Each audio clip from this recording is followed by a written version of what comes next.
اللہم صلی علی محمد وعلی آل محمد۔ بسم اللہ الرحمن الرحیم۔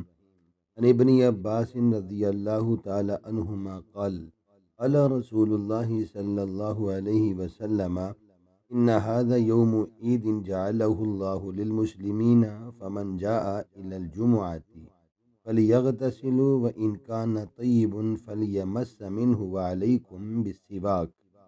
رواہ ابن ماجہ۔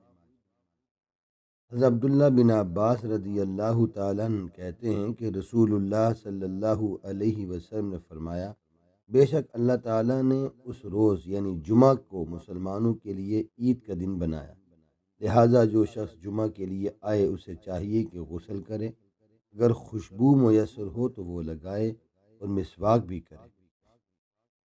اس حدیث میں رسول اللہ صلی اللہ علیہ وسلم نے جمعہ کی فضیلت کو بیان فرمایا کہ جمعہ مسلمانوں کے لیے ایک عید کا دن ہے۔ گویا جیسے تم عید کے دن اچھے اچھے لباس پہنتے ہو، اچھی خوشبو لگاتے ہو، اسی طرح تم جمعہ کو بھی یہ سب کچھ کیا کرو۔ جیسے عید کے دن تم نہاتے ہو،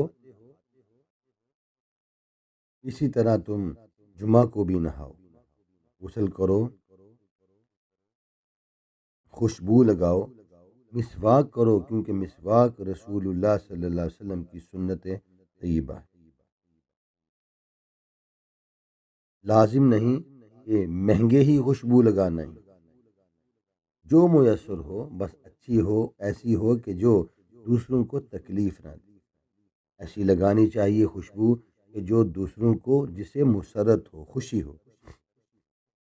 اپنے دان صاف کریں، اپنا منہ صاف کریں تاکہ بات کرتے وقت کسی کو تکلیف نہ ہو۔ ایک اور حدیث میں یلبس یوم العید بردۃ حمراء، کہ عید کے روز سرخ دھاریوں والی چادر رسول اللہ صلی اللہ علیہ وسلم پہنا کرتے ہیں۔ مطلب کیا ہے کہ اس دور کے اندر یہ چادر بہت مشہور تھی اور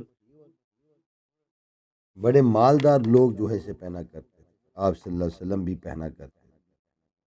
لازم نہیں کہ نئے کپڑے سلوا کر ہی، بلکہ صاف ستھرے کپڑے ہوں تو وہ بھی پہنے جا سکتے۔ تو یہ عید کی تیاری سے پہلے یہ کام کرنے ہیں، یہ سنت رسول ہے۔ دعا ہے اللہ تعالیٰ عمل کی توفیق عطا فرمائے۔